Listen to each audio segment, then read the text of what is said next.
What's going on, guys? And welcome back to Footy with an Edge. Joshua Zirkzee. A lot of people are upset about Joshua Zirkzee. In fact, many people didn't like what I had to say in my video either. I feel like this is. We need to talk about this, guys. I want to hear from you because I see a lot of people that don't want Zirkzee here. And I have no problem with that. I have no problem if you feel like Zirkzee shouldn't be here. But I also want to ask you, what exactly did you expect from him? Because Zirkzee has played 82 minutes before the game yesterday. That was his first start in his first 90 minutes. We had Bruno, Casemiro, Delict, Shaw, Euro. Every single one of them had way more minutes than Zirkzee before yesterday's game. So, what exactly was Zirkzee supposed to do that he didn't do in your guys' estimation? Because I'm genuinely curious to understand. Uh, Afternoon, Steve. I'm just fixing my mic position because it's too close. So, give me a second, guys. Right there. Yeah, Rishikesh, how you doing? Amar, how you doing? Kadesh, Francis, and Ayush, you guys reached out before the show started. So if you're here, hi to you guys as well. And let me just fix that. Okay.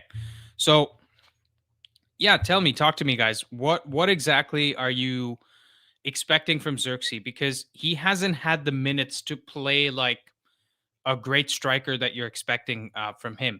He wasn't great yesterday. I'm not saying that we should give him a lifetime contract, but he also wasn't as bad as people are making it out to be. I think we don't have any other striker at the club. We didn't have any striker on the bench. And Zirkzee himself is more of a 9.5 or whatever, 10, whatever you want to call it. Yeah, we do need an experienced striker as backup, but we don't have him right now. And this is kind of my point to Semix as well. Like if you want to say Dorgu isn't good enough, we could improve on Dorgu. I'll hold my hand up. Like absolutely, there's tons of wingbacks out there that might be better than Dorgu, but it's not like we just have a blank checkbook. We don't have the kind of money to just go replace the whole squad in one window. And in fact, people are upset by the fact that we replaced our front three in one window, and everybody seems to think that it's not really possible to have a good front three by spending on them in one window. Just look at how much trouble Liverpool have been having with their newly signed players, right? So Shiva Mahuja says, we need Semenyo if we can get him by selling Zirkzee, as Semenyo can cover striker. 9.5, we can ask Mount to do, or even Cunha. I think my overall point is getting missed because I think Zirkzee as a squad player is really important for us. We can't just sell all our squad players and just buy first 11 players because that brings us into more of the same problem we have now. Sheshko got injured. He's out for a month. We look crap in terms of hold up play and link up play. And by the way, if you guys are hating Zirkzee so much, where are the people that were shitting on Sheshko? Because Sheshko was clearly doing better than Zirkzee. I don't think Zirkzee was better than Sheshko yesterday. But people were not happy with that either. All the Gary Neville fans out there, they were happy to essentially talk shit about Sheshko when he was playing. Now that Sheshko's not there, it looks like we sorely miss him. Me myself, I was saying Cunha hasn't been good enough necessarily because let's be honest, he hasn't been as good as he can be. He's holding on to the ball too much, and these are some of the problems that we've discussed at length.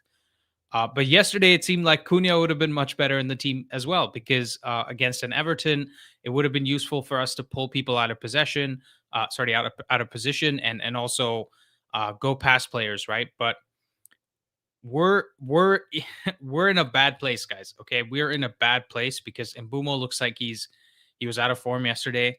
Ahmad was playing out of position, and to be fair, like if Amarim plays Ahmad on the right and they don't get a red card and we concede from the right because defensively we're not good enough, then Amram gets blamed for that, right? So whichever way you look, my honest opinion is that the Amram outers are still very hungry to get rid of him. I think Mark Goldbridge is Amram out, but he doesn't want to say it. I think Gary Neville, Jamie Carragher, Roy Keane, all of these guys, they don't understand the back three system. They don't care to do the research. They don't care to spend the time to understand it. They would all rather this just ended and we moved on. I don't know if it's jealousy. Jamie Carragher's literally said that because Amram's good looking, he's still in a job. So I don't know what it is. Everybody just wants to get rid of this guy. And my question to you is what is going to be the value of getting rid of Ruben Amram? Are we just suddenly going to become a better team? Because you have to realize that Pep Guardiola is only as good as his players. Okay. Jurgen Klopp is only as good as his players. We literally saw that. Like Pep won 4 titles in a row. As soon as Gundogan, De Bruyne, all of those guys were on their last legs, you have a down season last year. They still finished top 4, but they didn't win the league. Like top 4, like 4th place is a down season for them. And then you have this season where last January they spent a ton of money. This summer they spent a ton of money, and now they look like they're better, but they're still struggling. Right? They're losing games here and there. So I feel like yeah, Rishikesh says at this point I can say Arsenal fans are better than ours. No, I disagree because Arsenal fans have been Arsenal fans for a much longer time. United fans are getting dragged into this stuff now, and honestly, I still don't think we're overreacting as a fan base because I get it. Finishing 15th for a club like United, um, is very harsh, and I hear why people are upset. I totally get it. It's not a problem. That's my job to come here and give you guys more context and more information, so we feel a little bit better about where we are. So that's what I'm trying to do. I'm trying to make you guys feel a little bit better um, about that game. Like it was a horrible game. Trust me. My match reaction was like the most negative match reaction I've done in a long, long time. Um, and I do still think there's a chance that we can finish, 4th to 6th. But there is a big problem that Amram needs to solve, which is for the physicality and the intensity. I don't have the answer on how you can solve for that because honestly, the players after the international break looked really sluggish. Now the good thing is I think there's only one more international break left in the season, like later, like a few months from now. But we are going to lose players to AFCON. So what do we do at that point?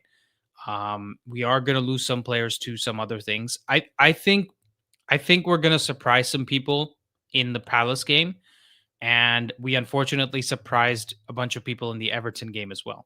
So, like I said, this team is very unpredictable, and we're going to see us do well when we don't expect them to, and do poorly when we don't expect them to. That's just the state of this team right now. And let's not forget, we finished 15th last year.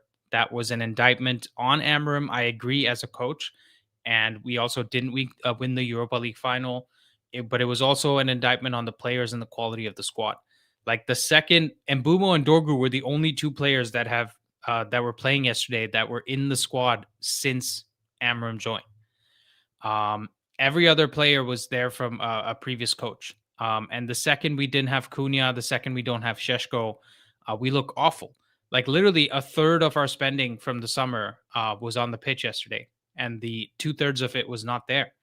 I know Lawmans was playing, fair enough, but Lawmans cost us 20 million. And to be fair, I think Lawmans could have done better on the goal. Like if we're going to be, set the standards high for all our players, we should set it high for Lawmans as well. I think he could have done a better job on that shot. To be honest, it wasn't in the corner; it was more middling, and I think Pickford saves that yesterday. Based on the save he made against Zirkzee, the honest truth is Pickford probably saves that. But I'm not going to be harsh on Lawmans because he's a 23-year-old goalkeeper, and I have the same respect for him as I do for Dorgu. If anything, in goalkeeper terms, he is younger than Dorgu is because 23 is like a baby as a goalkeeper. Like De Gea joined us when he was 23, and he, looks shaky at times. So let me read some of the comments here because I've been kind of ranting about my thoughts on Amram and everybody. But Rishi says hello. Doing good. Glad my sleep made me avoid a shit show. I mean, yeah, absolutely. If you watch that game, I feel bad for you. If you watch that game, if you paid money to go watch that game at Old Trafford on a Monday, you probably took a day off from work as well. Like, I feel bad for you because I feel bad for me to have to sit through that. I did my first ever watch along and we had to sit through that dross. So I hear you, man. We need an experienced soul striker as back. Okay, I read these comments before. Amram could have played Obi. I'm not having that Zirkzee was rusty. He's had plenty of time. He should have played himself into the game. United isn't a pub team. But dude, Steve, wasn't Zirkzee like better than some of our players who've been playing all season? The same players that went to international break and played for their countries. By the way, guys, we have 40 people watching. Can we get some likes on the stream, please? That would really help me out. Appreciate you guys. Neville is a Liverpool fan. One loss, and he was like, Amram needs to change system. Yeah, absolutely. Anthony says, Anthony, I know you're in the background as well. I'll bring you on in a second for sure. I want to hear you. I want to hear what you have to say. If we don't buy or loan number 9 in January, we should keep him this season definitely. But Zirkzee proved in last season that he's not good for us. Yeah, I agree. I see. My point isn't that we should start Zirkzee and he's our main striker. My point is that he's useful as a striker. He's useful as a 10. Amram tends to like these players that play multiple positions. And we're going to have the FA Cup coming up now. We have some fixture congestion with 2 games a week coming up as well. If we sell Zirkzee, like even if we keep Zirkzee, we need to sign another striker. So if we sell Zirkzee, we need to sign 2 strikers. Do any one of you see us signing 2 strikers in January? Because I don't. I don't see us signing 2 strikers. So we're just going to lose squad depth because you guys don't like Zirkzee anymore. That's the point I'm trying to make. Like we need to keep this guy because we don't have players. We're literally down to bare bones. Last night we didn't even have Cheeto Obi on the bench, and I think he's having some um in my I think I read that he's having some injury issues. I think Zirkzee is a brilliant player, used to his strengths, dropping deep and pulling CBs with him. More of a creator than a goal scorer. 10 should be running beyond him. Yeah, that's probably fair. Honest opinion, we need more players. Yep, agree. System's not the issue, although no fullbacks ever again as wingbacks, please. Yeah, I agree. I agree. I like Dorgu was bad yesterday, and we've had so many games where Dallo looks like crap, and then Dorgu comes on off the bench and he looks better. So it's like damned if you do, damned if you don't, right? At this point, get rid of him. We're going to be worse. I agree. I don't think we win the league, but we do finish top 6. That's fair, Nelson. Are the players not learning to do with low block? This has been happening for years. What are they doing in training? Where's the planning, the strategy? They were clueless. Yeah, it's tough, man. I don't have an answer for you. I think yesterday it was more to do with the fact that we were sluggish after the international break, my personal opinion, than just the fact that it was a low block. Also, this is what makes things worse.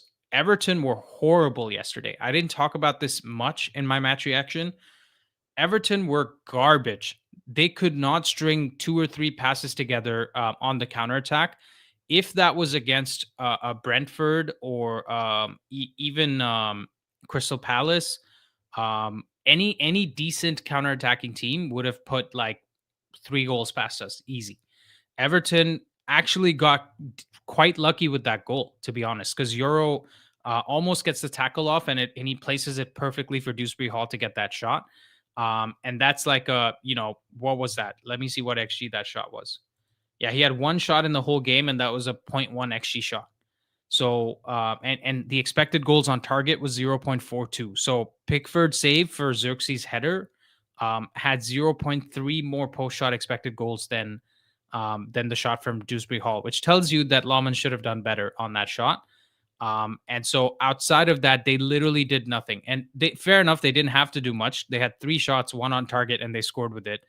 But any other team gets us on the counterattack way more often. So let's just be honest about that. Sognick says, watched it at 3:30 a.m. Couldn't even go to sleep till 4:30. I hear you, man. I think it's very, very bad in terms of player quality. We need a good player that can play on high intensity. Whenever we lose some of our players, we play bad even in last season. I agree. Would you mind covering the women's team anytime? I don't mind. I think the women's team does it like 50 times better than the men's team, to be honest, because we're in the Champions League. I think we're 3rd in the table from the for the women's team. And this is like, it's honestly, what's it called? a shame that the men's team is so much worse in relative terms to the women's team. But the honesty is, I just look at the women's team as another club, right? In a way. So I can't, because I don't follow them all the time, I can't get myself to support them. That's the only problem. It's not because it's the women or anything else. I do keep tabs on how they're doing, but I'm just not as invested as I am with the men's team, and that's the problem. I don't know if we have the quality to break down low block squads. One thing that'll be good to see will be Martinez coming back. Having someone else able to cut passing lanes with passes is so unnecessary, considering how we can't find a killer pass when we need to. Um, I'll be honest. I'm not enamored by Luke Shaw this season. People seem to be thinking he's having this like great comeback of the centuries. Guys, Luke Shaw, he has some good qualities to him, but he's not worth 150 to 200,000 pounds that we're paying him. At best, he's 80,000. I think I think any other Premier League team doesn't pay him more than 80 to 100,000. And he probably doesn't have as much impact on the England team either if he plays for any other team.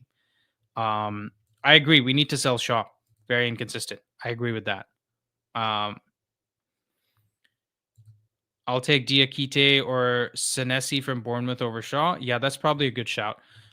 Anyways, guys, let's open up the lines. We've talked about it. Hope I made my point clear about Zirkzee. My point isn't that he's some, second coming of Christ. My point is that we're so bare bones in our squad. We have no players, and you guys want to sell Zirkzee in January, then we need to go buy two more strikers, having already bought a striker over a midfielder in the summer. So we need to keep Zirkzee, guys. Come on. Rishi says we're not selling Shaw. He's leaving on a free in 2027. Yeah. Well, it's more about whether we want to keep him or not. Like the club will do whatever the F they want. But let's get Anthony onto the show. Anthony, how you doing? Hi, can you hear me? Yes, I can hear you. I've seen you so much in the comments, so I want to say I appreciate you watching the episodes, or sorry, the videos, and also showing your support. Tell us where you're calling from. I'm calling from Belarus. Uh, Nice. yeah, yeah. What's the capital? I forget what the capital is. Minsk, Minsk. Minsk. Are you in Minsk or are you somewhere else? Yeah, I'm in Minsk. Nice, nice, awesome. Well, I think you're the first caller from Belarus, so welcome. Oh, it's good. Tell us how you're feeling about the game and how everything is going. Hold on one second. There's a super chat I just need to read out. Am I the only person that absolutely hates Zirkzee? He's slow. First touches are awful. Makes bobbly passes a lot. Anfield to Maguire can't run in behind. His average in the air, link up play overrated.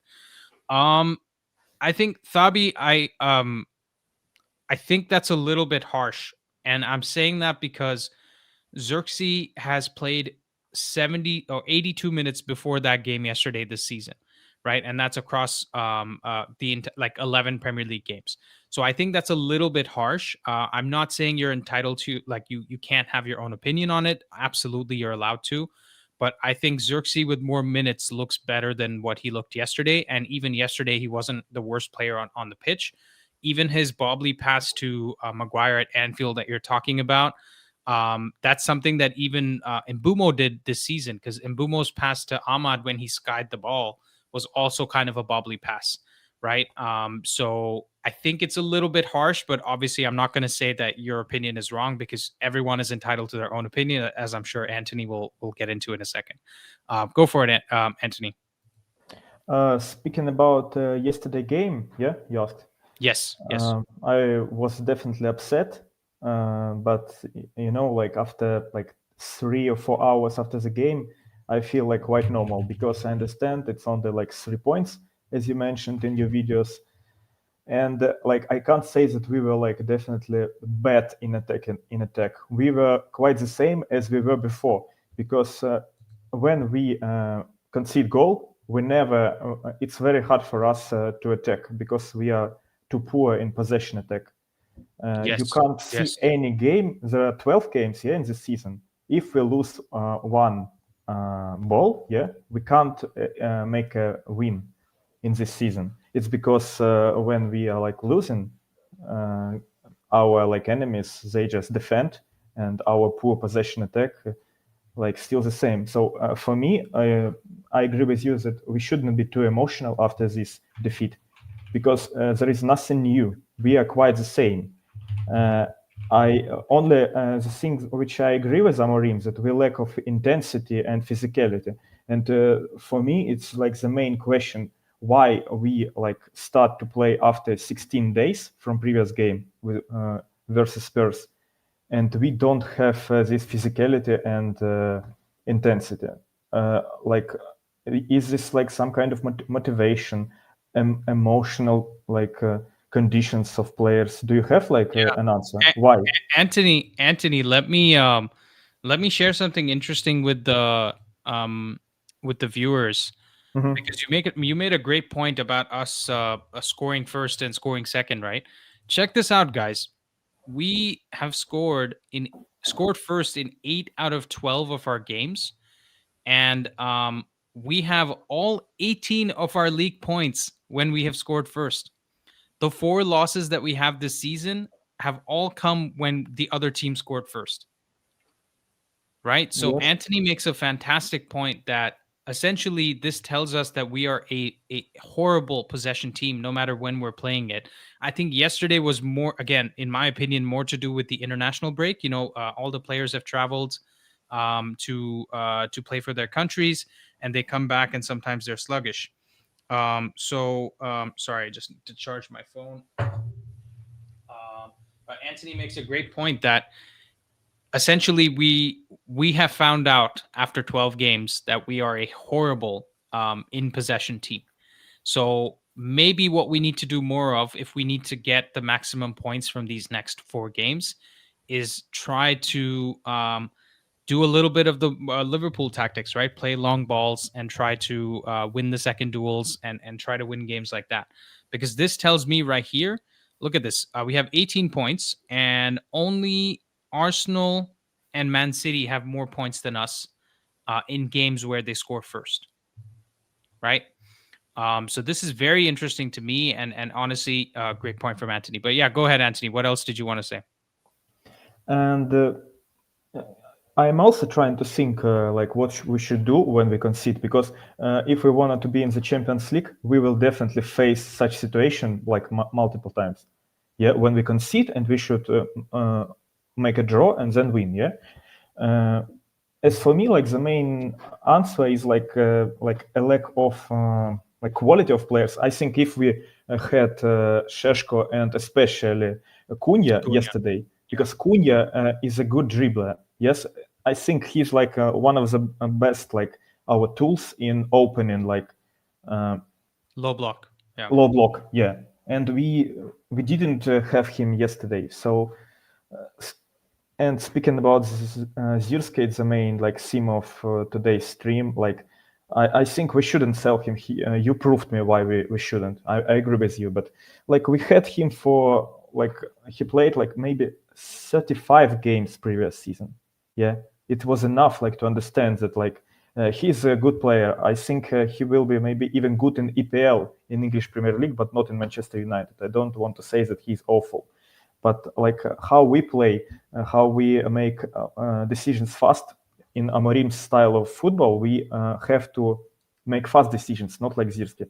You see, like Amat and Bumok like combine with themselves. Yeah, it's like fast football. It's not Zirkzee's football, and Bruno can like make decisions really fast. And I think like Mount is really good footballer for me. I think he's still like good when he's fit, but Zirkzee is not. We shouldn't sell him, but we should like, because yeah, we don't have players. Yeah. Obi is not ready. Sheshko is not fit. Of course, Zirkzee should be on the bench or start. Also when Sheshko comes back, he's going to take some games to adapt, right? Yeah, He can't just start when he comes back from a knee injury. Otherwise, you're risking more injury. So that means we need somebody till he comes back to start. And also, when Sheshko comes back, we have the players leaving for AFCON. So we need Zirkzee to play as the number 10, maybe, right? Because Mount can't play 90 minutes. So if you actually look at our squad, we have so many problems, guys. Mount is a problem because of injuries. Casemiro cannot play 90 minutes because of age. Bruno Fernandez is not he doesn't have the legs to play for 90 minutes. If you remember Anfield, he couldn't play 90 minutes. He had to come off at 85th minute. And then our wing backs aren't good. Our center backs, Martinez and Luke Shaw, are too injury prone. And then our right center back in Euro, he's too young still, right? He makes mistakes. So we have so many problems across the squad. If we sell Zirkzee, we're just opening ourselves up for more mistakes, right? Because we need more squad depth. You look at the Arsenal team; they have like 3 players for every position, right? And if they had somebody like Zirkzee, Zirkzee would look much better in their team than our team, because we don't have the quality around him either. He doesn't get enough minutes. So there's a lot of problems in the squad. And if somebody wants to say that it's Amarim's fault that Zirkzee doesn't have as many minutes as he should, so that he's more fit for yesterday's game, I might agree with that. Because to be honest, Zirkzee should be getting more minutes based on what I saw yesterday. And maybe he just felt like he couldn't afford to have any defensive mistakes because he trusts Mount more than Zirkzee, and maybe that was the reason. Yeah. And can I like say something about defenders? If you Yes, please go for it. Like it's not the topic, but I like wait until like Alessandro Martinez come to the starting 11, because I have like, let's say, high expectations, high hope in him. Because as for me, he's the only one who fits Amorim's system. He good in leading the ball. His look at the pitch is not like maybe Bruno, of course, but quite good.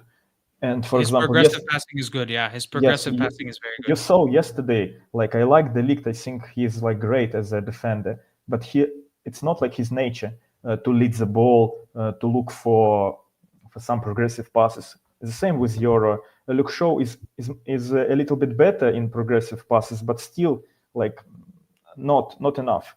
And as for me, like our like defend is our 3 defensive players is also the problem, because like they should take this responsibility, which they can't take now. I see how it's hard for Laments to pass to them, because he understands that they are not good enough in leading the ball in their legs. In Amorim's system, it's essentially because we have only 2 midfielders, Casemiro and Bruno, and like they should like go higher. They should lead the ball. They should be under the press. And unfortunately, so I hope that Lisandro can help us. And it's interesting for me whether he will be on the pitch on Sunday. Yeah, so Lisandro is an interesting one, because for me, he is very good at stepping out into midfield like Amorim wants him to. He's also very good at progressing the ball, like you said, right? Passing through the lines, maybe past the midfield, straight into the forwards, or straight into the wing backs when they're on the wing. Those things he's very good at. My only concern with Lisandro is that I could see him playing 4 games and getting injured again. Right? That's the only problem. That's the issue I have with Lisandro. And you could say actually the same thing with Shaw. Like, it's very surprising that Shaw's been able to play 12 games with no injury, right? Because I think he's has some of the most minutes in our squad. Actually, let me pull this up. Hold on. But Anthony, tell me your prediction for what you think is going to happen in the next 4 games. How many points do we win? Before this game, I thought like 10 or 12, but now like I hope like it will be 7. Like 7, okay. 7 is okay. Yeah. But of course, I believe in 9. But like reality says to us that we are like still like very inconsistent. And yes. But I believe that game versus Crystal Palace, we will score goal. That's my prediction. I don't know like whether we will win or not, but we will score against Crystal Palace. Yeah, that's fair. 7 points. Yeah, that's fair. Anthony, spasiba for coming onto the channel, and hopefully you come again. I appreciate your comments. I always read your comments, and I try to respond every single time. So thank you for watching. Thank you for your work too. Yes, please keep coming back. See you later. Yeah, bye. All right, let's bring in Andrew Leslie, another first-time caller, to the channel. Andrew, how you doing? Hello, hello. Can you hear me? Yes, I can hear you. Amazing. Sorry, I was just having to. I'm watching on YouTube and on the StreamYard. Never used it before. I just had to mute unmute the actual No site. worries, no worries. How you doing? Where are you calling from? Introduce yourself. Hello, I'm Andrew. I'm Scottish. I'm calling in from Scotland. So You don't have a well, very thick Scottish accent. I can understand you so far, which means you have a very weak Scottish accent. well. To be fair, for context, the reason I'm a United fan was my granddad worked down in Lancashire for long enough. So, Right. Makes sense. Where are you from in Scotland? so I'm from. Oh God, this is the problem here. Do I go with the answer that's easy for international people to understand, or do I say the specific part for those who No, no, no. understand Fife? For Say it how you would say it locally. I don't want any sugarcoating for the American viewers or international viewers. I'm from a little part called Fife, but Five. Okay. typically also can say Edinburgh. It's quite easy for that sense. What? How do you? Is it FIFE or is it some other spelling? It's the same one that's in Macbeth, I believe. So yes. Okay. Right. Oh, we have Right. another Fife Okay. figure. Fair enough. Oh damn. Okay. Yeah, dude. I'm not kidding. We had yesterday on the live stream before the game when we were doing the preview, at 1 p.m. Basically the same show. We had a Ghanaian origin Dutch person who was giving us Arne Slot's tactics because he used to be a Feyenoord fan, and I was like, where, the diversity in this I to community be is quite, insane. to my knowledge, there's quite a lot of quite a large Ghanaian community around Rotterdam. I've got a lot of friends I made back on the FIFA days when I was 14 through that. But Nice. Yeah, yeah. Honestly, it amazes me how much diversity we do have on the channel. And to be fair, you might even be the first Scottish person that's live on camera here. So go on. What are I've our been thoughts? meaning to try and do it for the last like couple of weeks, but I just miss it. Yeah, yeah, yeah. No worries. Well, it's if to be fair, it's not too bad a time for you, is it? It's probably like 6:30 for you. It's about it is 6:30. I don't know Yeah. what the time is for you on your end, Andy, but Yeah. Can I just say the greatest Scottish video of all time is that one school kid that just says cabbages. Have you seen it? oh jeez. Oh, I've seen them all at this point. I'm a recent university graduate, so you have to learn every single Scottish stereotype for everything. I have to No, represent I'm my serious. people I'm everywhere I serious. go. Rishi sent this to me, and it's like a running joke between us. You have to watch it. Just look up Scottish kid cabbages, and Aye, it's like an I can interviewer. turn on the I know the accent like the where he's going on about the cabbages like from memory. I think there's an interviewer who asks him like what's on his mind because it's like a snow day or something, and essentially she Fair asks enough. the kid and he just goes cabbages, and it's hilarious. But anyway, sorry. Memes aside, let's get to your thoughts about the game. Yeah, so in the United game, it was mainly I mean we're all disappointed heavily with different aspects of it, right? Like the idea of so the one thing that I did notice is that I think that the media narrative is very interesting to me because you have people like Gary Neville. So for context, I'm going to drag around this a little bit. Basically, people Yeah, like yeah. Gary Neville and Jamie Carragher were specifying heavily that we were playing with three centre backs behind the ball the entire time. Now, one thing that I thought was really interesting was usually in our system, whenever I've typically seen it, was you have the when you're in main possession, you have Yoro and you have Shaw in that instance, but usually it was whoever would be on the left flank.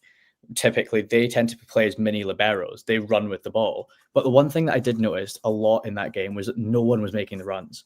There was no one driving with the ball. And the one thing that I did think we lacked a lot because of the physicality that Everton posed for us was Cunha, funnily enough, because the one player that I thought could thrive heavily in the environment that was being set there was Cunha. I mean, you have Zirkzee, who was essentially wrestling with a lot of. I mean, you have Tarkowski on Zirkzee the entire time. Personally, I thought we should have been given at least an off the ball foul for some of it because it was, quite frankly, there was one too many in my Yeah, opinion. the refereeing, interestingly, the referee was the same as the Grimsby game. Somebody was mentioned it? that I didn't recognize him. I didn't recognize it. Tony Harrington. Was it Tony Harrington? Yeah, because it's one that I've followed Premier League a few years. I haven't seen him before, but that was interesting. Yeah, me neither. Me neither. Because if it was like Anthony Taylor, I'm recognizing him from a mile away, right? Where Anthony Taylor was yeah, it's actually a hate watch the second Anthony fourth. Taylor joins in, but Yeah, exactly. Yeah. But I think so. It's interesting you say that because I'll agree. I'll agree with most of what you said, if not all of it, because for me, Cunha was definitely a big miss.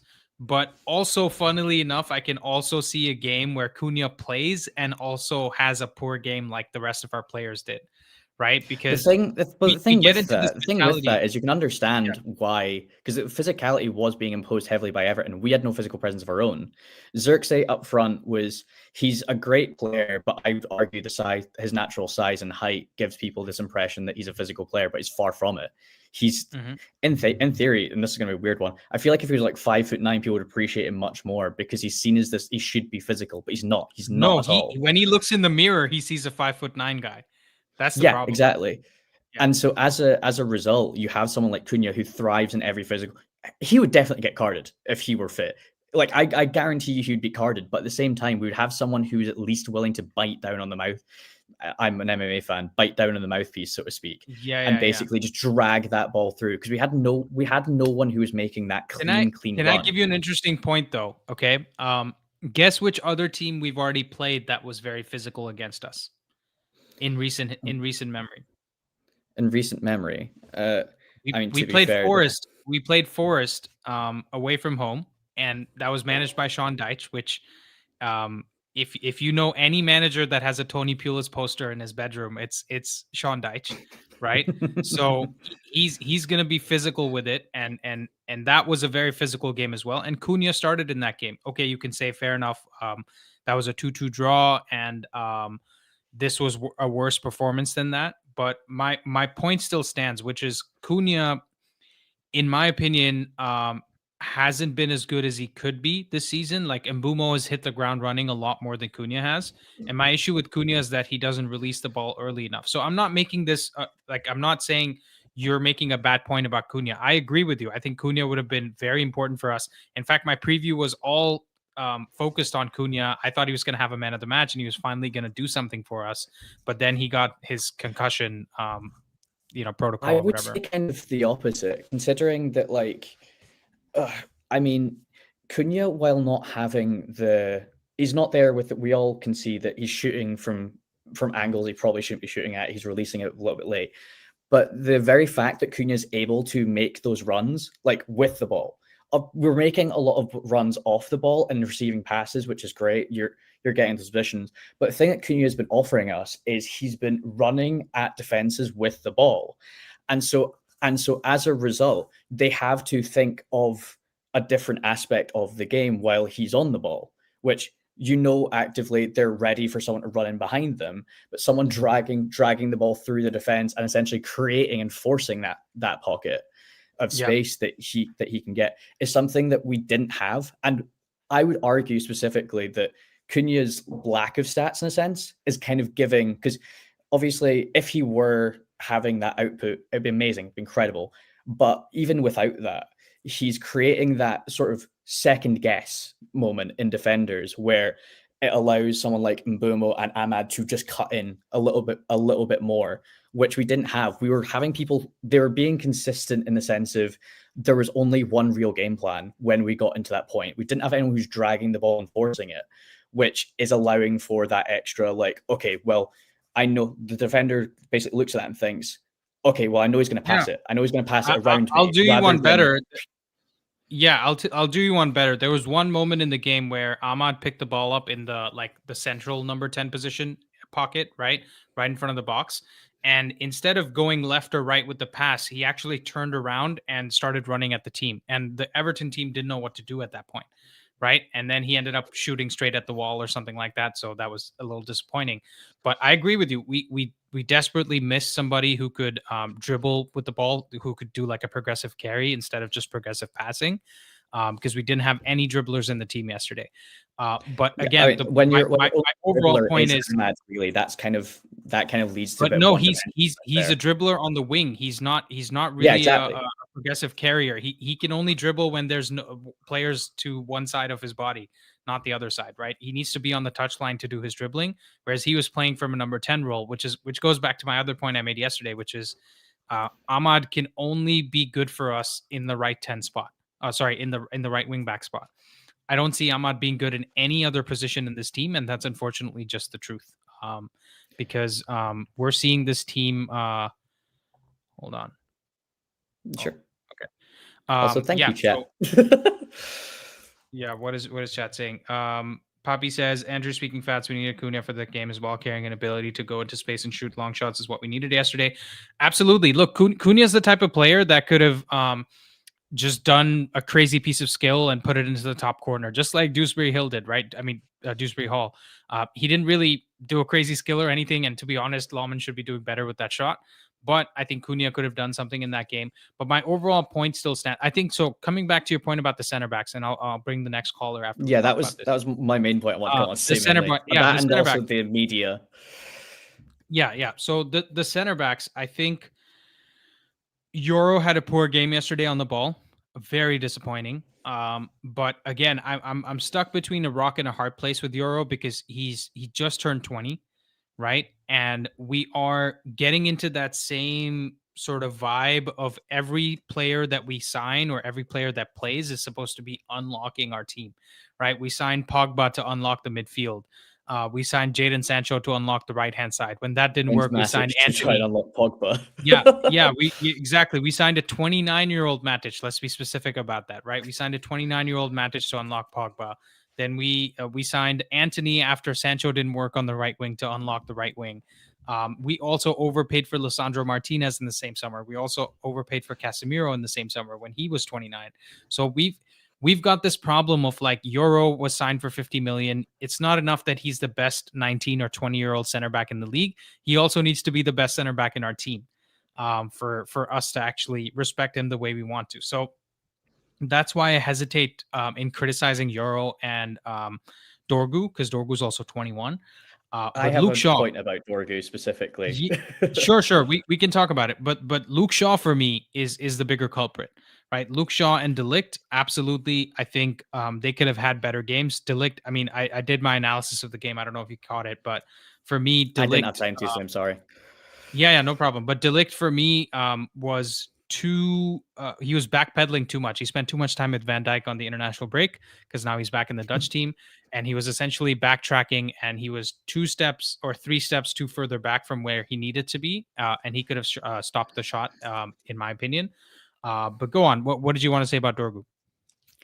Dorgu to me, so for context, remember the person who sent you on Discord, like the message that I'm the one who's been doing a bunch of research on the wingbacks because I got bored. I've been meaning to send you actually that report. What is your handle on Discord? Oh God, it's like stone_cold something. I think maybe. It's got like. Okay, you'll have to send it to me again. Just put it back in the general chat, and I'll take a look. I will do. Well, I was essentially, I've been having a good look at essentially Dorgu and Dalot because we all know that the left-hand sides were weak compared to the main wingbacks that Amrin was using under Sporting, which were like Mendes, you have Pedro Porro, I forget his name, but there was also the one that paired up well with Quenda. And so right now, we're essentially playing an asymmetric game of football whenever we're playing with Dorgu or Dalot. Because typically, Ahmad, Araujo, yeah, whoever said that's a genius, thank you. Maxi Araujo. Yeah, but basically, what's ended up, can you hear me? I don't know if my signal is cutting in and out. Amazing. Okay, thank you. Yes, okay. But basically, what's happening is Dalot and Dorgu, they have an incredible amount of defensive third blocks and tackles, whereas Ahmad's his majority of tackles and blocks come in the middle third. So what essentially happens is they sit deeper. They sit traditionally more like a traditional left back would, which then leads to problems in the sense that we end up they can't do the runs up. They don't have the time or space to really make the runs that you'd want for someone like Acuna to be able to overlap off of, right? That's why in theory, and if you look at the heat maps, it tends to support that bit. And so as a result, what's essentially happening is all of our defensive aspects are being targeted towards Dorgu and Delo. Now, you have one of two solutions for that typically, and that's either get someone who is, as always, better, or alternatively, shore up the person behind them, who's the left-sided centre back. Now, with that, that suggests that people are targeting our left side because either they don't trust Dorgu defensively, or they don't trust whoever we're putting behind him. Can I give you an interesting perspective on this? Of course. Do you think it's possible that Dorgu and Dallo are having more defensive actions on the left-hand side because teams are more comfortable attacking our left or their right? And the reason is because we're so good attacking down the right, you have more chances of the other team feeling like they need to keep their left back, or they need to do more defensive work on their left-hand side. Because our team, like you said, if it's lopsided defensively, that also means it's lopsided offensively, right? Or the other way around. If you're saying we're doing all our attacks down the right-hand side, that means, that means the other team also has to worry about defending their left-hand side more than they do about their right-hand side. And the issue comes down to, if we had just Control C, Control V, Mbumo and Ahmad to the left-hand side, then we would have a symmetrical attack, and then you would see if Dorgu was one of those wingbacks on the left-hand side in an ideal world, we wouldn't see those same things that you're seeing. So it's not just that Dorgu is worse defensively. Actually, the opposite is true. Dorgu's defensive stats have been great. It's insane. He's won the most duels per 90 minutes in the league across all players, right? That's across all teams, all positions. So it's an interesting point. And Andrew, what do you think is going to happen in the next 4 games? Dorgu is not at all his defensive work. His defensive work is solid. Yeah. The problem is that because of his positioning being there, he's not able to support the attack as much as we'd want. Personally, I don't think we should even slightly consider getting rid of Dorgu. Physically is a specimen. The fact that he's only about 20 and is able to run like hell, if he could do that. The one thing I think we do need to do is give him some support in the fact that I don't think he should be a starter guaranteed nailed on. Yeah, and Dallo is being played horrendously out of position and realistically does not work with the system. I highly rate him as a right back, an inverted right back. He's essentially plays a Teo Hernandez role. If you look back to that ETH season a couple of these years back, but he's not suited to a wingback system, especially not on his left side. So I'll tell you what, I'll go a step further and say I think Dorgu in this system might even be better as a right center back than he would be as a wing back. And I feel the same way about Mazraoui. The only problem with Dallo is I don't trust him. I don't trust him to.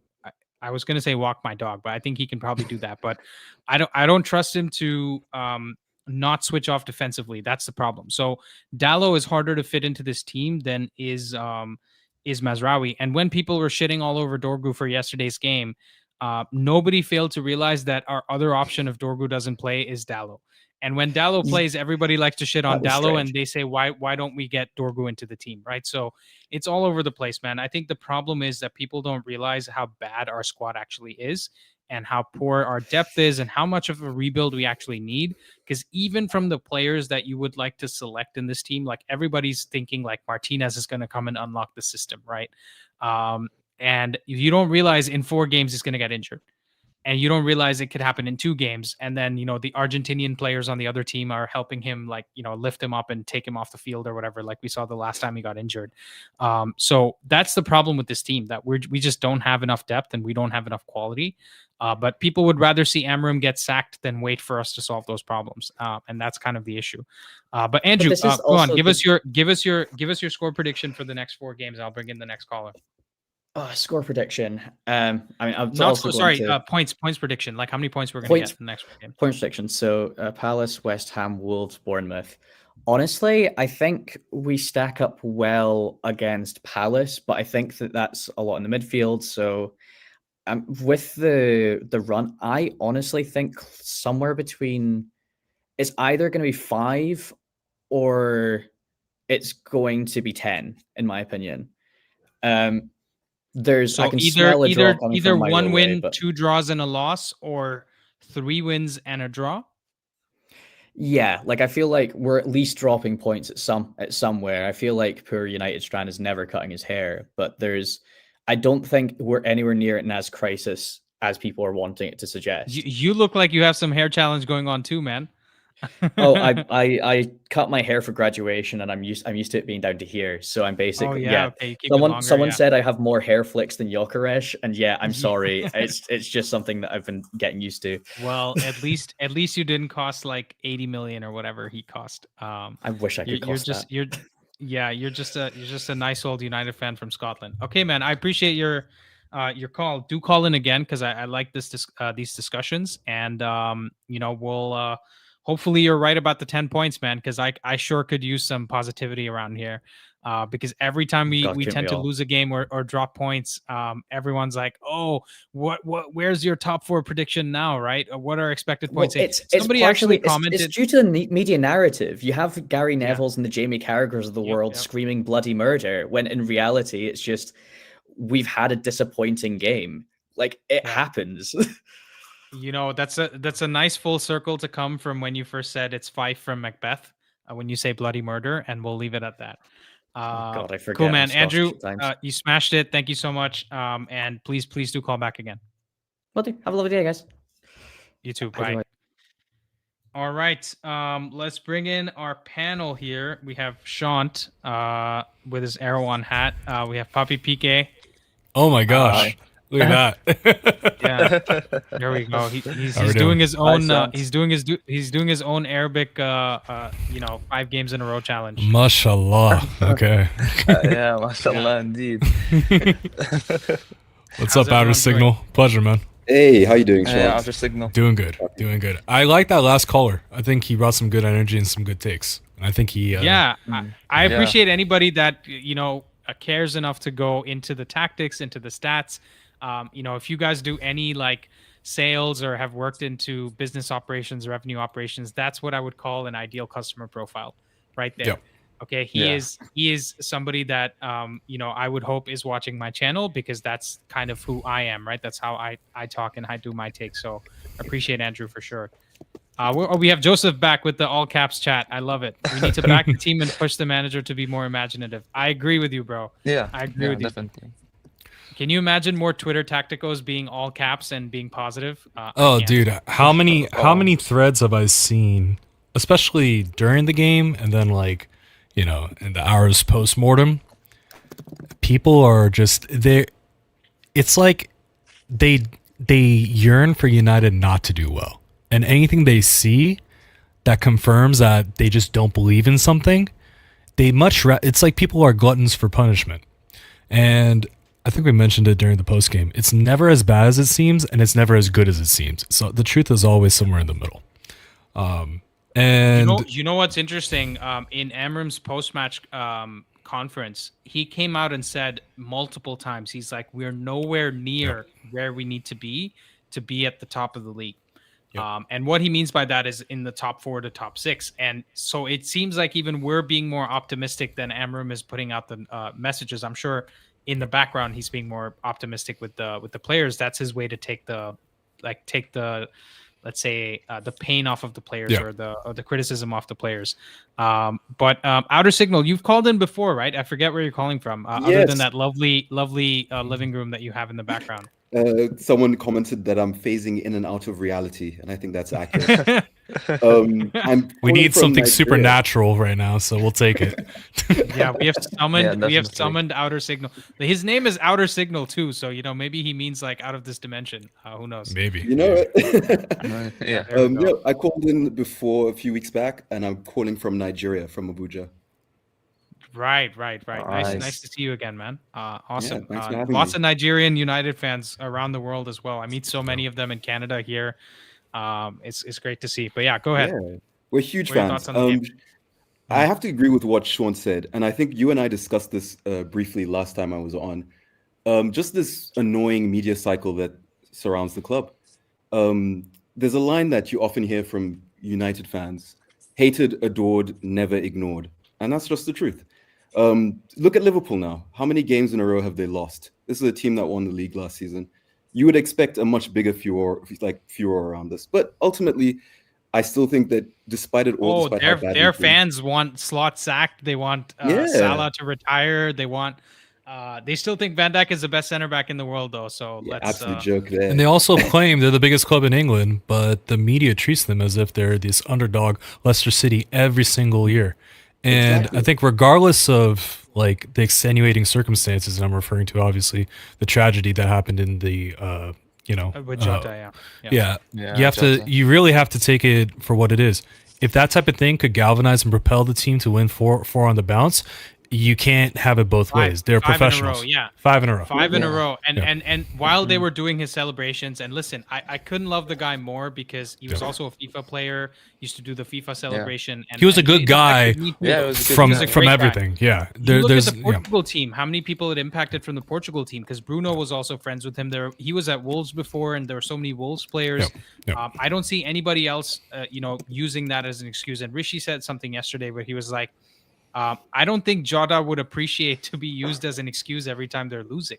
Yep. You know what I'm saying? Like, let that guy just rest in peace, to be honest with you. But even the human element aside, just like seeing the results, if we're doing just like, bar for bar, result for result, like the media scrutiny is nowhere near. But I want to put it away from Liverpool. I want to like go back to the actual game, because I think what I was seeing during the game was a lot of frustration and desperation from my eyes to see something. And I think something that I clocked, and I was maybe too quick to give praise to Zirkzee during the game. This guy is just not the profile of striker that Amarin wants in the 3-4-2-1. You need somebody that's going to extend the line, and I understand the circumstances with regards to the red card made it such that the low block was the only method of defense that Everton were going to go for. But you had Zirkzee playing as, and I looked at it on the heat map, he was the sixth deepest player on the pitch. You cannot have your striker playing in the midfield while Mbeumo's coming short. Mbeumo, what we needed from him was to recognize that he was the only attacking threat to stretch the lines. He needed to be making more darting runs in behind. And then when you have like Bruno and Mount doing it on the left side, sure, I'll take anybody at that point, but you need the players that are the most proficient at what they're doing to excel in the places that they need to be. And we didn't see that during the game. And Nelson had a fantastic shout that I kind of scoffed at, but Lacey would have been perfect for this game. He had no expectation. He was somebody that could actually dribble. You're saying you miss Cunha. You have the only guy that can actually do the R1 La Croqueta, outside to beat this low, just like terse block. We didn't have any of that. And Ahmad, for all of his playing on the left 10, I posted some screenshots in Discord with where we were in the progression phases and then where we were in the middle phases. I didn't show the final phases. We were really balanced in build-up. But in the progression phase, you had Ahmad just go and just kind of like hugging. It was like right on top of Mbeumo. So you had this like gulf between Dorgu and Zirkzee. Zirkzee already was playing, just the line was getting so squished, whereas you needed players to push up and maintain width so that, hey, if we're making an attempt to dribble or whatever and we have to recycle, we still have the width and solidity to swing it out and be quick. We were not quick. We were very slow, very terse. The intensity was lacking. And, I mean, how much do you want to put it out on Amarim? I guarantee you he said all the right things into the pregame, the warm-up, the club were backing him. They were doing, like, this isn't, at this point, it's not a motivation issue. It is what is in these players' minds and why are they not adhering to this system and the positionally what it takes. Because if we're going to have Bruno on the pitch, and we're going to disregard his defensive solidity for his attacking output, he has to be bringing more to the game. And I mean, Sean, can I say something interesting? I saw that same stat you were talking about with Zirkzee being the sixth deepest player. Again, there's different sources that track that type of stuff. I obviously am affiliated with xgstat.com. Go check it out, guys. Code FWAE for 50% off your first month. Awesome. But look at this, right? So this is the heat map from the Everton game yesterday, Yep. and Zirkzee's actually the third deepest player, or Fourth. you can see fourth. You can see Diallo slightly ahead of him. You can see Mbumo slightly ahead of him, and Dorgu slightly ahead of him, right here, right, and in this kind of box here. And what if I told you that Šeško has been having almost the same average starting position in the games that he's played as well? Because I'll pull up the Brighton game right here, and look at where Šeško is. He's not that much deeper than where Zirkzee was in yesterday's game. I'll disagree with you there, because I think the way that we played against Brighton and the game states that were occurring versus Everton versus Brighton weren't playing in a low block. Brighton were playing actually in a packed mid block, but they were kind of being they were being exposed, and then we had a lot of direct passes from our back three. We lacked that incisiveness from the back three. You know, like in FIFA where they have the incisive pass. That's not a Zirkzee problem, though. No, right? it's not a Zirkzee problem, but Zirkzee's not doing any favors by not staying towards that back line. Zirkzee had 3 shots in the final 10 minutes, aside from extra time, and all of those were based in the box. You're not going to be in the box if you're constantly coming short. And then the rest of the players, it's not again, none of these indictments are on a single player. These are systems, these are formations, these are all how you build up. And unfortunately, when you have day before, Cunha's not there, there's not enough confidence in these players to say, okay, somebody's going to have to fill that role. Somebody's going to have to maintain that left hand. Somebody's going to have to do that. Instead, they fall back to their tried and true, well, just lump it in, inshallah. Hopefully something happens. Sean, I actually think, sorry to cut you off there. You're good. I actually think someone said it last time when we spoke, but Amorim planned this game with Cunha in mind. That was me. That was you. So calling each other. So you have, I think Zirkzee's role was exactly how he meant to play him. The problem was Ahmed. And the issue is Ahmed likes playing the ball to feet, not in front of him. Yes. Well, if you look at our stats from last season to this season, I think we're doubling our progressive carries into the box. Yeah. And when you look at Ahmed's strongest point isn't driving the ball past players. It's actually getting a lot of people on him so that he lays off the ball. But have you noticed that his best times when he releases the ball are when he's out wide? When you're reducing the amount of decision making that he has to do, he's not mentally smart. The amount of pressure on him. He's not very good at like having 4 angles or it's 5. like think about how he's seeing the pitch as well. Yeah. He's seeing it from on this side. Exactly. Right. If he has another player on this side, that's not the touchline referee. I think he's gonna struggle with how he moves, because he actually the thing that Matic used to do, which is feint his body and move on the inside. That's the thing that Ahmad likes to do, and the other thing he can do is when someone's coming onto him from a rest state, right, when he's standing on the ball, he can kick the ball and run onto it quickly by dropping his shoulders. That's what he does. He's not very good at dribbling from a stop, right? He's not very good at that, which is what Cunha is good at. Which is why I know you guys have been trying to. I actually put a lot of blame in this game on Amorim. I think a large majority of it is on Amorim. I'm there with you as well. I'll tell you why. There's enough issues in the personnel that he chose, in the positions he chose, and that's the reason why we failed this game. You see, the second half when you put Ahmad on the side that he has played this whole season, we actually did improve. But the problem was the penetration runs we were expecting, we still weren't getting by bringing in Mount. And that's why I made the argument of Shea Lacey. Because if you've seen Lacey play, I would have made the change of, and it sounds crazy, I would have moved Zirkzee from up top, put Mbumo up top, put Zirkzee in the 10. Yeah. And I know Zirkzee doesn't run around. But the whole point is Zirkzee is the first point of contact for long balls. You get Mbumo, who's the only one who runs into the box in our team, and then have Lacey on his preferred side, right side.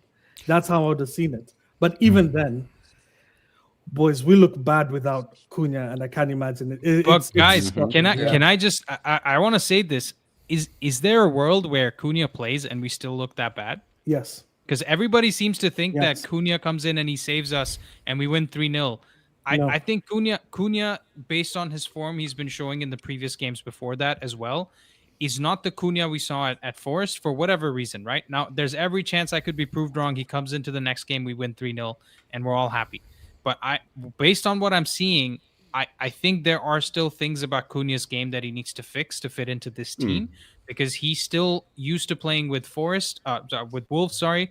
And he still seems to be, holding on to the ball too much. Guys, I'm not joking. I'm going to make a video this week talking about Cunha. I was making the Patrick Dorgu video, which some of you have seen. Shant, I know you've seen it. Yep. And just while looking for Dorgu's clips, I found 3 clips of Cunha getting surrounded by 4 Tottenham players and not releasing the ball. Yep. Right? I So that's actually- not... Yeah. That was one of his worst showings too. Yeah. Yeah, I actually agree with you that Cunha does hold on the ball for too long, and he hasn't been nearly as good as he was last season. But I also think that he does provide something that nobody else in the team currently does. I agree with that. Both And I those think- things can be true, by the way. Yeah, which is true. And I also think another thing I really like about Cunha, which I think we were really lacking yesterday, is that he's a player that takes on responsibility. There's a couple of incidents from the game yesterday that I remembered. First half, Dorgu gets the ball in the box. He actually has quite a lot of time on the ball. He could have passed it. He could have set someone up. He takes a pretty crappy first-time shot. It goes out. Later in the game, we do some nice interlink, some nice interplay. Mount is free on the left. He does a long cross, low ball from far out wide. And he had time. And I think we often do this thing with our players where when things aren't going so well, they sort of defer responsibilities. Like, well, I put it in a good area. I tried. Yep. I think we need to take that next step. Heads And I are think- lower instead of instead of like you saw at the end of the game, all the players were on their knees, heads down, just like acting as if like they all been shot. And Boomer Luke was the Shaw only was one basically like, praying. Yeah. Luke Shaw was basically praying. He was down Yeah. on his knees praying. I'm like, bro, what did you do? Like, honestly, I'm so sick of the Shaw antics because this dude has played his whole career for United. Basically, he joined us when he was like 19. Dude, Shaw is the greatest politician at this club. He's knows failing exactly upwards. how to He's do it. honestly failing upwards. Yeah, He is a he left back that's been repurposed as a left center back because somebody's seen that he's pretty decent on the ball. You look at that HEMAC at XG stats, he has him and Bruno were the 2 highest creators of progressive balls and time on the ball. Okay, that's fine. But if he's not, my preference in terms of center backs and what I think Amarim's is aggression and progression, not just progressive passes. Because we saw a lot of this, like what Outer's saying. I put the ball in a good area. I played it for them, but they did not have they. To me, they played scared to lose instead of going to win. It's a mentality issue. We talked about this during the watch along too. In the 50th minute, they looked like they were playing in the last 10 minutes of the game. Yeah. Right. And for 40 minutes, we played like we were because they were scared shitless about what's going to come from the media, what's going to come from everybody else. And what Sean just described is a very British Man United problem, right? Because Maguire does the same thing. When we had Wan-Bissaka, he used to do the same thing. Rashford did the same thing, right? Yep. And the players that have always stood up to take responsibility have been Bruno, have been the continental players, right? Because Rishi and I were talking about this offline the other day, which is the only players, like, we can't be Player FC anymore. We are only United FC. There's not one player. I don't, honestly, this is going to sound very harsh, but even if Mbumo and Cunha have to be sold on the way to us winning the title, would any of us really care? Because the point is to surely be successful with the team. Even So- if Amarim, I'd put it a step further. for sure. If Amarim does not show the propensity to say, "Hey, get your asses out of the back line. You're up against 10 men. Push yourself up forward. Go into tackles." I know you're very charitable towards Euro, Andy, and we should be. As a fan base, we shouldn't just be saying, "Let's just hang him out to dry." He had a bad game yesterday. Yeah, but regardless of the bad game, I will say exactly for that goal that was conceded, we cannot baby these players if they're being in the starting lineup, earning 120, 150 grand a week. You cannot let Dewsbury Hall, who's been challenged and contested by Bruno, giving you the opportunity to go in, smash into them. It's either the ball or the man, neither both. Okay? So this tepidness, this type of like fluid football that we praise him for, and the ability he's going to be real, whatever. There's a good adage. Roy Keane, dude, Euro is making 145,000 pounds a week. I didn't know that. 115 Yes. base and Jeez. 30 bonus. I guess okay. He was like Real Madrid was in for him, and they would have paid him like 200 for that age. So that's fair, I guess. No, but back to the Euro and this adage I remember because Rio speaks about this constantly. In one of the first games that he was playing for the club, Kino was there, and he was saying, "Fucking shape up. This isn't West Ham or Leeds." And then he's like, "God, this guy's a mental guy. I just passed it to Neville. Like, what's going on?" And then he realized, whoa. When you're at this club, you have to take risks. You have to be liberal. You have to be extremely progressive, and you have to put yourself on the line. And it was from that point he said, okay, I get it. I get what it takes to be in a big club. You can hide in a smaller team, and you can have moments that make you look like, oh, this guy's going to be the next big player. But just like we're worried about Elliot Anderson turning into Sean Longstaff and all these other players, we have to have players that are used and have the whole weight of the club on them and that rely on them for the points. This comment Yeah, makes no sense. I agree. Sorry.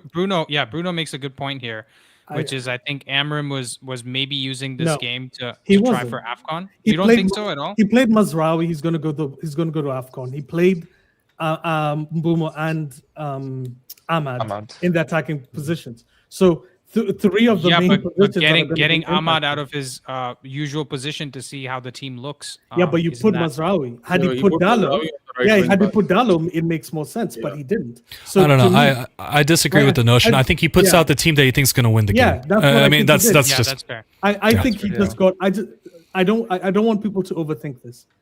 Two things happen. We've seen this with the Nottingham Forest game. We saw this in this game. When we play teams that have pure aggression, and my biggest fear is Crystal Palace are watching this going, we're just gonna match them. And that's how Crystal Palace plays. No, all four teams that we're playing. They all have that underlying. Crystal Palace is the only one that can play well compared to the other three because West Ham, Wolves, and Bournemouth, they're all gonna just be physical against us. But I think the reason why I don't like Crystal Palace is just them. The defenders are amazing at passing the ball, at progressing, and they're physical monsters. So when you play against, I'm actually so afraid of the next two games. And the more I keep looking at these games, I'm like, I really hope Amram just does something. Andy, I don't want to dovetail too hard here, but what are the win conditions in your guys' opinions for the next games? Is it something in which we have to prove certain game states that we excel in, or are we going to have to be a little bit practical and understand the best we've looked under this season are in transitional play with players going and extending the lines and conceding whatever possession we need, going for the second balls and trying to make up for the aggression by packing the mid-block? I'll be honest with you. I have my thoughts on this, but I want to hear from Papi Pique, who looks like he's in a candlelit room, waiting for us patiently, and his candle might run out soon. So, Papi, please give us your thoughts. Okay, so my thoughts for this game, I think. Well, no, that- let's answer Sean's question first, which is the next four games. We're not asking if you think will win or what the points. Not even ask for points. What would it take? What would it take to win those 4 games? Like how we play. I think I agree with the latter, in which we have to go for the second balls, second duels. We've done that against so many teams, and the results are there. The results are there. Against Liverpool, we've gone for the second balls. I think even against Brighton in some moments, we have gone for the second ball, and we've looked dominant in it. Because like we are trying to win them. We're not letting the opponent even catch a breath in them. And I think Zirkzee, although he's 6'4", but his height, he doesn't use it. He doesn't use that height. And I don't know, should we even start him at this point? Because I think if he put Mount, it'd be way better. We don't have a choice while Shesh goes out and Afcon's going to start soon. But but I think he's not a starting player. Yeah, he's not a starting player. He's the bench player. But I think even as a bench player, he's useless.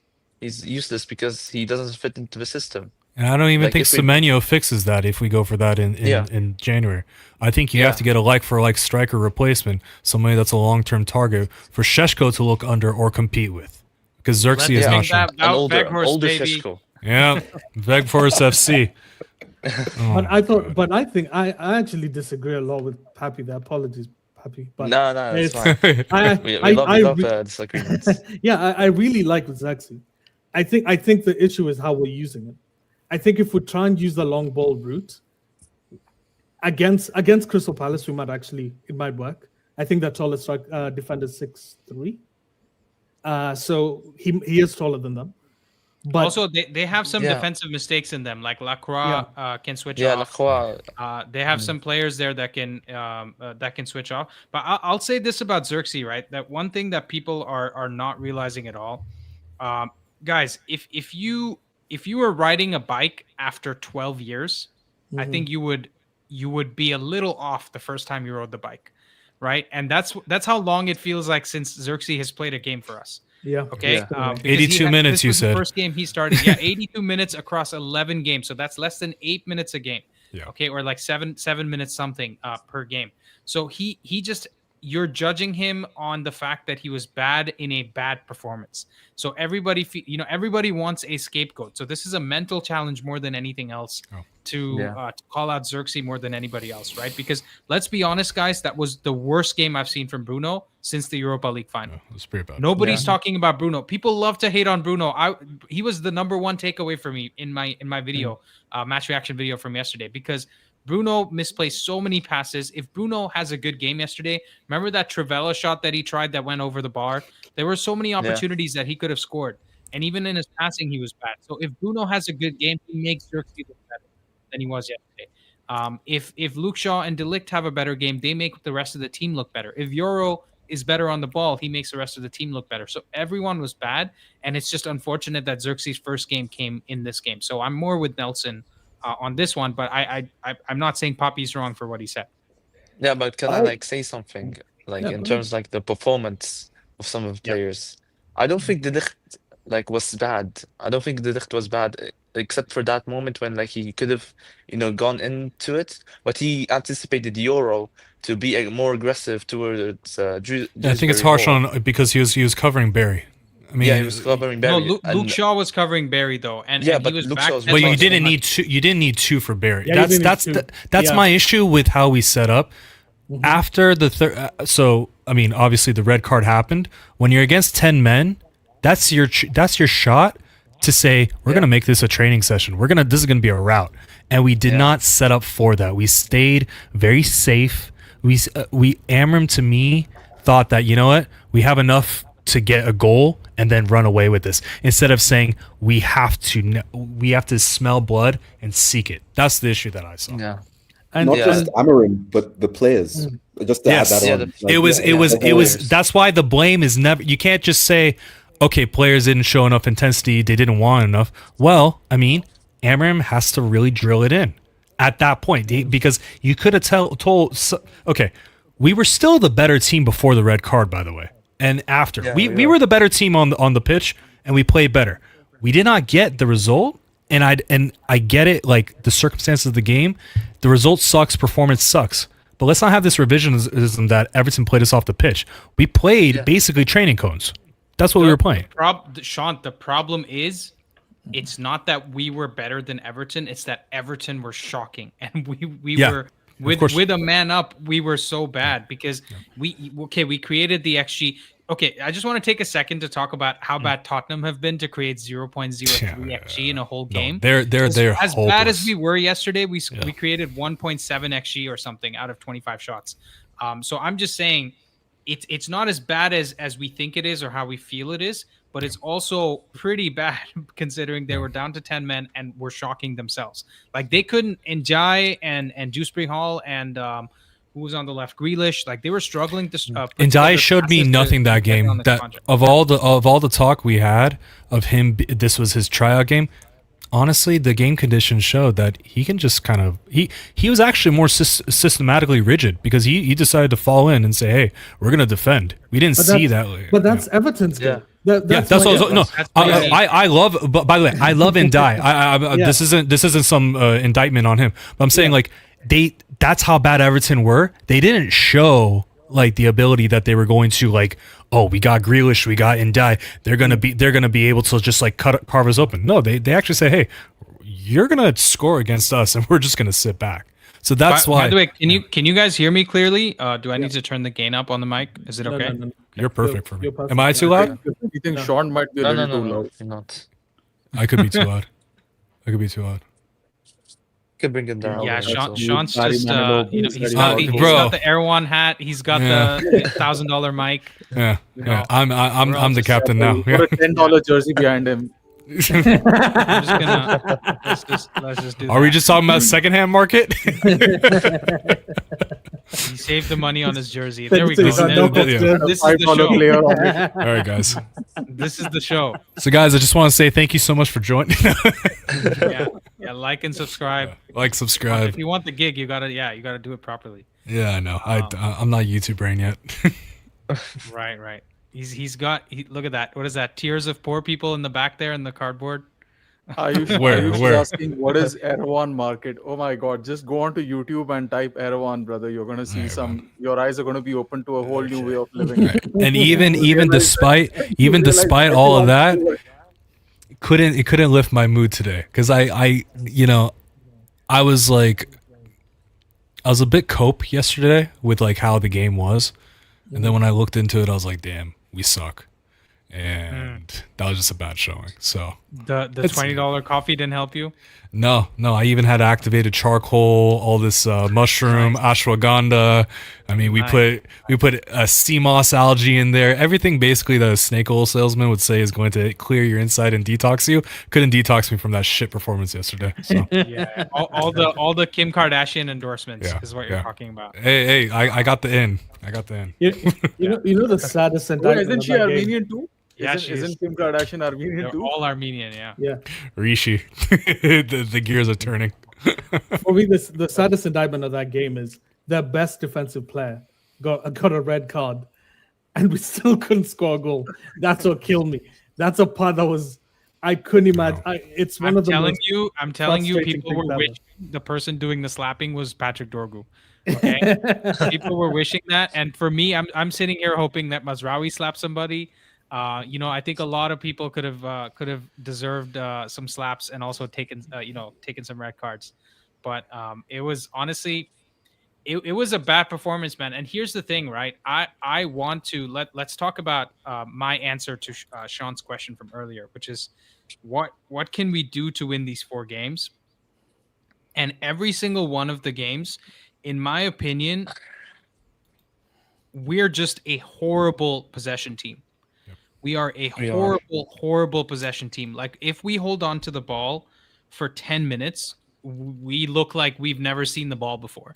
Right? We're a horrible possession team. It's not even about the patterns. It's more like we just don't know what to do once the team sits back. And this is a problem going all the way back to Oli, to Mourinho. We had the same problem. We've been a bad possession team for years and years and years. And, not to drill this again, but some of the players that are playing for us, they're not really good possession players. De Ligt was at Juventus. He was at Bayern. They play with 70-80% possession, and they were happy to sell him, right? Because Have you ever seen the Tuchel conversation about De Ligt and why he didn't like him? Tuchel said that De Ligt is a terrible passer of the ball. He doesn't do possessive. He doesn't carry the ball well, and that's one of the reasons he didn't. I think it was at I can't remember which team it was, but he actually said he didn't like De Ligt. Yeah, he said he didn't like De Ligt at all. That's why he sold him to. He wanted him moved. He was at Bayern. He was at Bayern for 1 year, and then they parted ways. And so listen, De Ligt is not a possession player. Luke Shaw has had his whole career at United when we haven't been a possession team. Bruno is probably the only player in our team, or maybe Casemiro as well, that have been used to playing in possession teams and have been able to do that. But has Bruno played in a possession team? Because every team he's played in, it's all been counter-attack. I genuinely think we have possession players. Like Casemiro, he's played for Real Madrid. Oh yeah, he had most of the ball. Yeah. But the two guys passing. Lisandro Martinez. Let's give him Lisandro some and love Ajax. and credit. Yeah, fair That's enough. a proper But he possession didn't player. play. But even Yeah, of course. even Ten Hag, the way that he said how he lines up, I can't play my Ajax football with True, this. yeah. So there's something to be said that I think the Mbumo way as to well. the We bought Mbumo and Cunha Right, from absolutely right. Brentford and Wolves. And so just to wrap up my point is, I think we're in a position right now, as much as everybody wants us to be a possession team and that's the right way to build forward. No. This is like step 2 of the 5 steps of Amram, and we can't have the possession football will be like step 4, where if he makes it to like the 3rd or 4th season, that's maybe when we start seeing 60% possession, because that's kind of what happened with Sporting, but it's a whole different league, so I'm not going to compare it to that. So in my opinion, this season, if we're going to be successful and get into the top 4 or top 6, because if last season was let's just do what we can to have all the failures built in, this season is we need to see some results, otherwise you're getting sacked. Yeah. So we need to see at least a 6th place finish for me. If he doesn't get into Europe, I think he's getting sacked. As he should. Yeah. In my opinion, Yeah, he as he has should. enough talent within the squad. And 2, I think we should get away from this evergreen idea that I'm going to instill my system. It's the only way of playing, and we're going to become this possession dominant team. We've had enough data points in front of us to show that these players' ceiling is not able to play like that. So until we have a switch out of the foundations of this team, if Luke Shaw's not in the team, if we get a better wing backs, and we have somebody that's a little bit more positionally disciplined than Bruno to play either alongside him or with him, whatever. Like, then you could even think about concepts of a possession team. But right now, no. We just gotta concede. Did someone just see the Mkhitaryan t-shirt move more into the frame in the back? Because I think it is moving. Someone who could play more positionally disciplined than Bruno. Wink, wink. No, but I hear you. I hear you. And listen. Would I love for us to go sign Anderson, Wharton, and Baleba and just start fresh and sell everybody? Absolutely. But that's 100%. again, we're getting back to the point of like, what would we want in an ideal state versus what is actually possible with this team? You have to get real.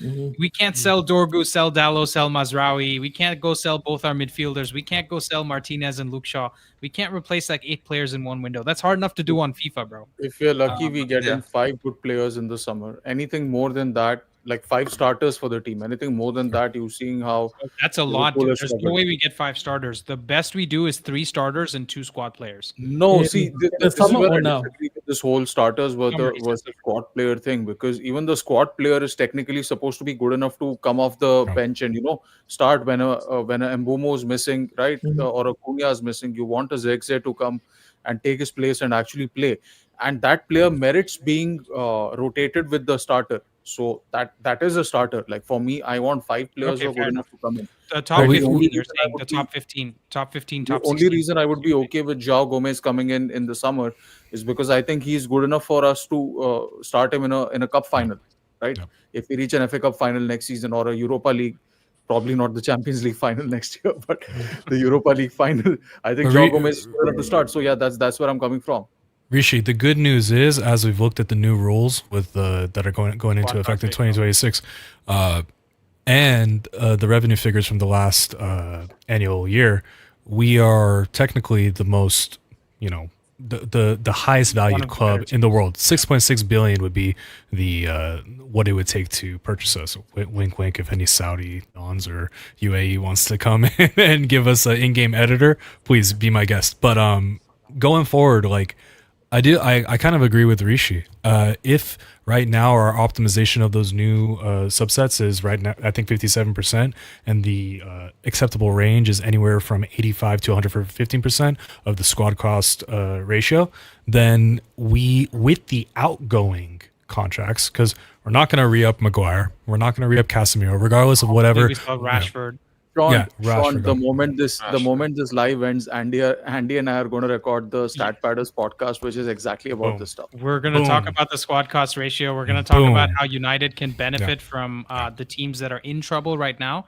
Because, guys, guess who's in trouble? It's Newcastle. And guess who they have that we would want? Sandro Tonali. He You would be think a we good can get midfielder him? for us. Bro, Easily. they're in trouble, and the only problem is the clean living professionals bit, which is the gambling stuff that he's got into issue with. So Yeah. both Rishi and I think he would fit in well at Man He City. he had the humiliation ritual though. I mean, he was crying and everything. Like I think he's been put out to dry. So Yeah, Yeah, but but something like a gambling addiction, right? It doesn't go away easily. I'm pretty sure there's a brother or a cousin's account that is putting the bets on his behalf, and it's only a matter of time before that comes out. And knowing United, it comes out the day after we After pay he 70 signs million him, for him. yeah. Right? But So, so guys, I wanna wrap this up here because we have to go record the podcast, and I want to be respectful to Yeah. Rishi's time. Because what time is it for you, Rishi? It's 1 a.m. already. 1 a.m. God bless you, 1 Rishi. a.m. for him. So we got to go record this podcast. So guys, give us a prediction for Crystal Palace. Sean, 2-1. United. United. I'm always a United. Like if let's assume unless told otherwise. Yeah. 2-1 Armenia. We're playing Portugal Yeah, again. exactly. Oh shit. Poppy.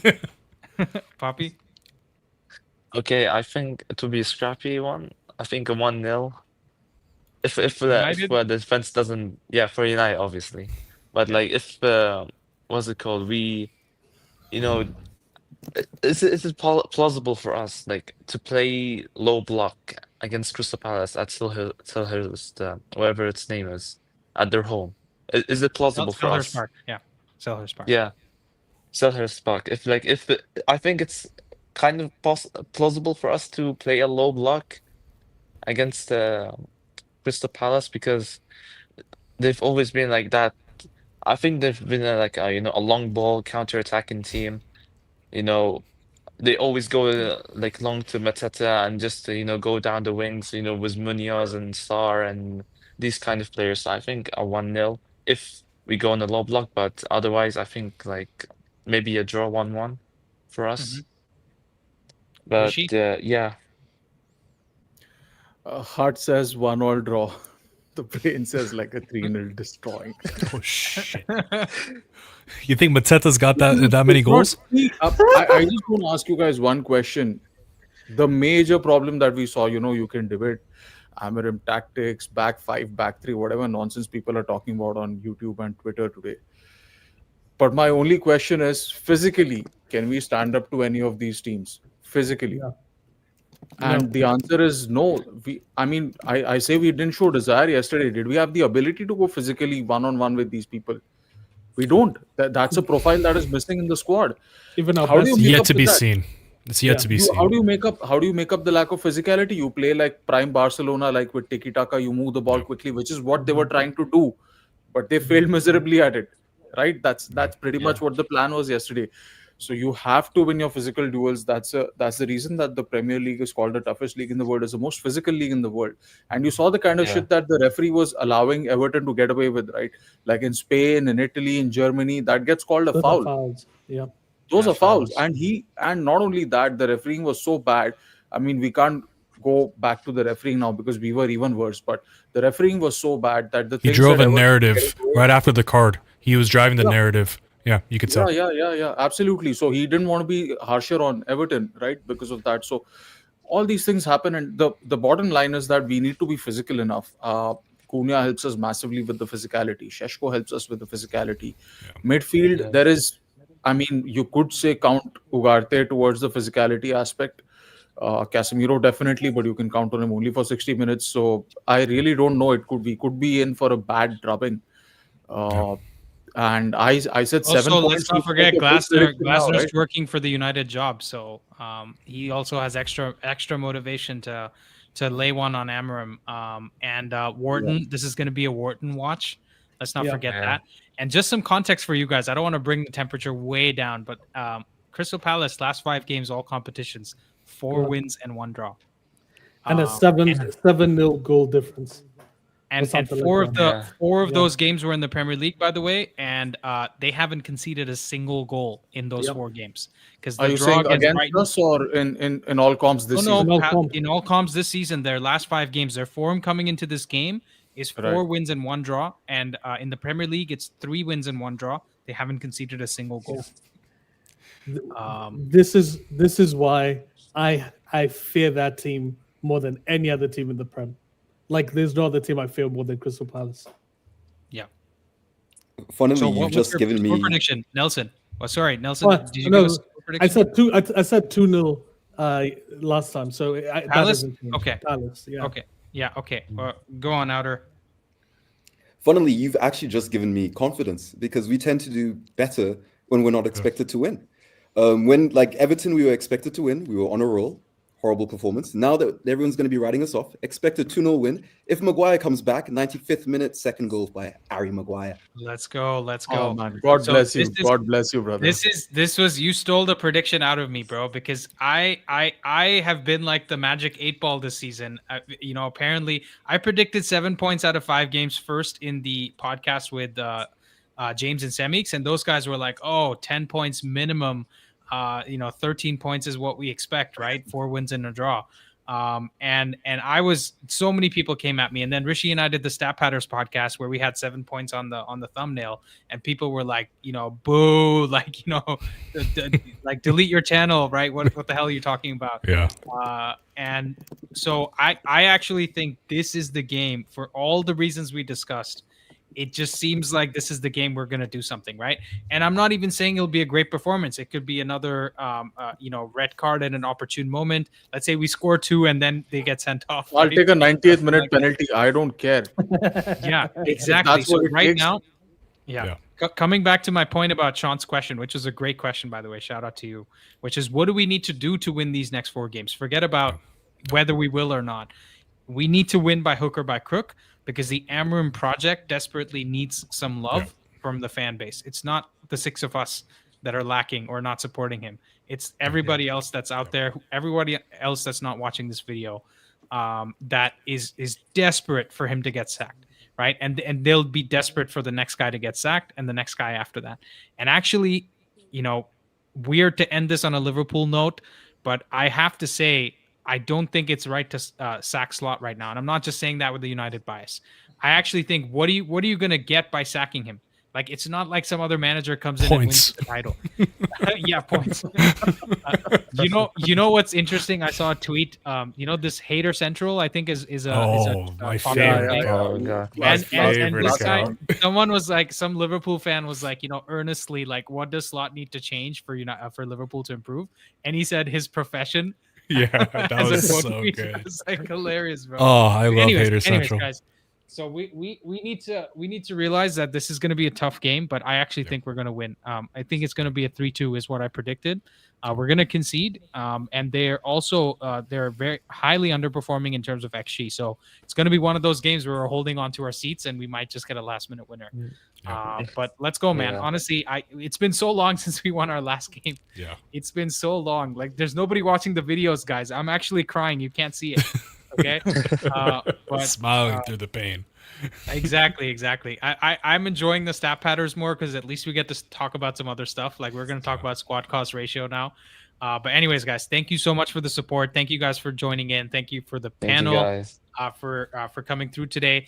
And listen, we're still doing it's Tuesday today. We're still doing the fan debate on Thursday, and I'm not seeing enough candidates saying wild shit like Mkhitaryan should be starting in our midfield. Like 2 midfielders doesn't get us to top 4, right? You guys need to take notes from Sean and Nelson. In fact, I see you guys agreeing too much now. I don't like this. Okay. Well, I agree with that. We told have, you. Yeah, we have similar views, just different takes on it. I don't like it. I don't like it. Yeah. I don't like it, man. I can bring. Well, I don't want to be in the next debate. I want someone else. I feel like this Vinny Hey, was how good. about, I hope how about Vinny's good. Kerwin? I think Kerwin has some wild shouts in him. Yeah, well, Kerwin. Is Kerwin Actually, there? I want to see Nelson and Wow. Kerwin. I want to see Nelson and Kerwin. Honestly. Kerwin and I feel like they would agree, though. Weren't you guys on the same page with the Bunda debate? Yeah, I'm on the same page with him on the Bunda debate. I don't know about the other stuff. Yeah. What do you disagree about? Kerwin, come on, say something wild in the chat to rile Nelson up. He says, where should we apply to debate? Say Baleba's the worst thing since unsliced bread or whatever. I think he likes Baleba. That's so. Yeah, Kerwin and I would be on the same page on everything. Okay, Vinny's here. Vinny, tell us, man, what do you want to debate on Thursday? I'll bring you in. I like Vinny. I like Vinny too. Well, I'll debate you if you want to say Slot is a good manager. well, we can do that. We can do that. Well, I Okay. want us to actually debate a bit more on the reality checks, especially on the 7-pointer, which you you already made a bit of videos about, because some fans are still in the cloud nine that we went 5 games unbeaten, and all of a sudden thought that United were back again, But then after there are two sides of the coin always, right? So I think it can be a good debate whereby we can have somebody who argues against and someone who also argues for that point. Yeah, the problem is we've got too many level-headed people in the comments, bro. I'm trying to think of somebody. Shant is the only one that I can think of. Even yesterday was saying that we could get like 12 points. So it's gonna be. I still Shant think we versus can. Vinny. I still think we can. Honestly. Okay, let's do it. Shant versus Vinny for No, now. no. Brother. That's Thanksgiving. Like I can't do that. Yeah. Okay. Andrew's put in a good case there. Says Slot is a genius manager. He ensured the consistency. Are you being sarcastic? All right, fuck it. I'll take Andrew. What the hell? I'll take it. I'll do it. Listen, Andrew, I'll have turkey in my mouth and everything. I'll take that on. I like the lad, but no. I don't understand. This might be Sean's chance to be on the same team as me. Bro, he's rage baiting me. Yeah, I'm like, dude. All right, Andrew, you got to be ready, bro. Thursday at 1 p.m. Eastern time. Okay, yeah, you're just asking He's for trolling. it now. Yeah. Yeah. Anyways, cool guys. Guys, I'm looking forward to the See you later. stat patterns. Take care. Yeah, let's do it. Later, Take guys. it easy, guys. Yeah, bye. Yeah, guys.